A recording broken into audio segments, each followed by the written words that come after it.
Residents of Jackson, Mississippi will have to go without running water for an indefinite amount of time after Governor Tate Reeves announced damage to a major pump at Jackson's main water treatment facility yesterday. The city of 180,000 people will have to face a heat index of 102 degrees without water to cook, clean, or bathe.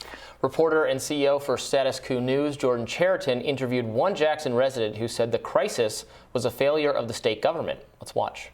Now we are here in 2022 and a governor who has totally neglected the plight of the infrastructure here in the capital city of Mississippi, and that's Jackson, Mississippi. And so even the governor's refusal to allocate or appropriate funds for infrastructure this legislative session because he did not trust the Black leadership that was leading the city of Jackson. Right. And so we keep seeing these racist tent, these extreme policies that are being put in place, and extreme neglect that are putting over 175,000 people in the city of Jackson in direct harm and danger because of petty politics. Jordan Chariton joins us now to expand on his reporting. Welcome back, Jordan. Hey, thanks for having me. Yeah, thanks for joining us. Tell us more about this situation. That sounds just like people will die for certain. I mean, that sounds horrible. Yeah, I mean, this has been going on, water problems in Jackson, for basically 2 decades. But there was also boil water alerts and a water shutdown last year after a winter storm like Texas had with its infrastructure. Same thing happened in Mississippi, and the water infrastructure couldn't handle it, so water was shut down for weeks in Jackson. And you've basically had this tug of war that I agree with Danielle, seems to have racial undertones to it. The governor has essentially blamed the Black leadership of Jackson, Mississippi for not making upgrades, despite Jackson, Mississippi having nearly 25% poverty. The governor has vetoed bills that would provide infrastructure for things like water, sewer in Jackson, Mississippi. And the lieutenant governor actually made a statement last year pointing out that the last white mayor in the late 90s was the last time that they handled their infrastructure correctly. So Jackson has a long history, white flight after desegregation, and kind of a tug of war between the predominantly white state leadership and Black leadership in Jackson. But the residents are suffering. It's really, really hot in late August, and they don't have water for obviously drinking, bathing, and even flushing the toilet. Yeah, it is really dispiriting that in the context of a crisis like this, people in the state would be playing a blame game. And I remember hearing people talk about this last time I was in Mississippi in the context of the Bernie campaign, and talking to local leadership about the way that funds were disproportionately spent outside of urban areas, despite the concentration of human beings and the tax base being in the big cities.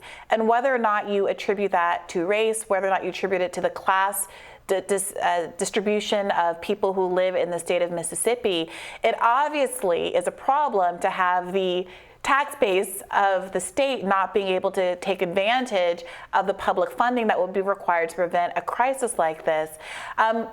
Is there anything being done now that the crisis has emerged to address these, basic fundamental infrastructure problems, if not from the governor, then the kind of disaster relief that we've seen deployed on a federal basis? Yeah, the Biden administration has got involved. FEMA is involved. I think it's important to point out the history here.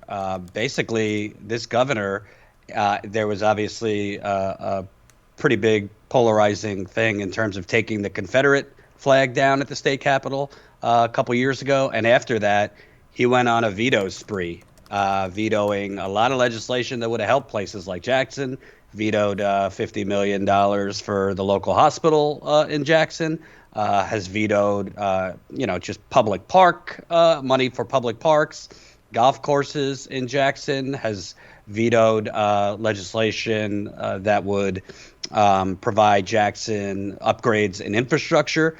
He is also, one of these governors denied Medicaid expansion through Obamacare. And most recently, he says he's going to give $130 million back to the federal government that was earmarked for rental relief. There's still money sitting in Mississippi that he's refusing to give.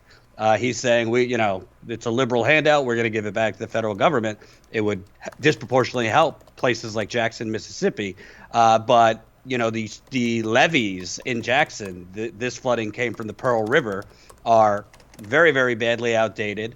The federal government has, said it will put money in, but the governor and the state has basically been delay, stalling, refusing to put in the necessary money from the state to help improve the levees, as well as other infrastructure that would help avoid this. Also, the water plant that now is on backup plants, like in Flint and other places, is badly outdated. It doesn't even have the proper equipment. A lot of these water plants are 50 to 100 years old. The state has not provided funding for that either. So what is realistically going to happen? Can anything be done to address this in the short term? I think because now there's national, cameras, eyeballs on it, I think the governor's going to be forced to pony up some money.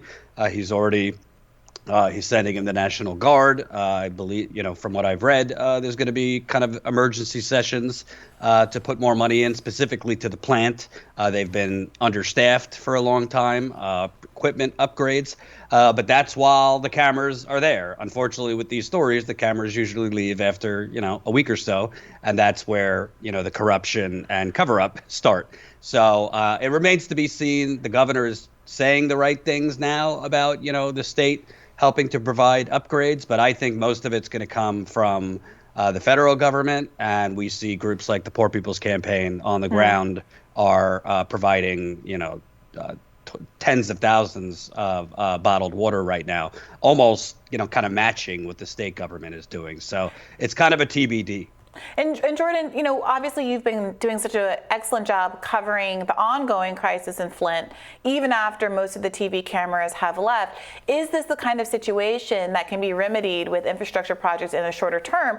Or is this going to be a situation like Flint where the cost of the investments are so high that it gives a certain degree of political cover to folks to not do anything at all? Yeah, this is an urgent crisis, not just in Jackson, everywhere. MSNBC could rant about saving democracy. How about getting lead out of our water? This is happening all over the country. It's not just in poor cities, by the way. The pipes underneath, New York City, D.C., Chicago, et cetera, are, you're talking 70 to 100 years old. You have a lot of these water plants that through cities that obviously are cash strapped, are undermanned and have improper, not up to date equipment. So we need a New Deal style thing for infrastructure in this country. Biden's infrastructure deal, which if you look underneath the hood was mostly privatization on steroids, it is just a drop in the bucket. It does not replace all the lead service lines. It does nothing to deal with, industrial corporate pollution that goes into our waterways. So there's an urgent water crisis in this country. Most people have no idea what they're drinking. So we need, people to take off the left and the right hats. Water, not to be cheesy, is life. If your water is toxic, bad things are going to happen. The woman I spoke with yesterday says there's an increase in breast cancers happening in Jackson, Mississippi. Toxic water has been linked to cancer and other bad health effects. So we really need a government mobilization on the federal level, particularly to deal with this infrastructure. You need to dig out all the lead pipes, and you need to make major upgrades to water plants around the country. One fact that I like to reflect on sometimes is that the J.P. Morgan Chase logo, that kind of a octagon spiral, is actually modeled on pipes because the company that became the bank was incorporated in part and given the charter to incorporate so that it would build the banks under New York and some of our major cities. And that is exactly how long ago some of those pipes have still been in existence with no further investment from that point. So I really appreciate you continuing to shine a light on this situation, and I'm sure we'll follow up as we get continued news out of what's going on down there in Mississippi. Thank you, Jordan. Thanks for having me. We'll have more Rising for you after this.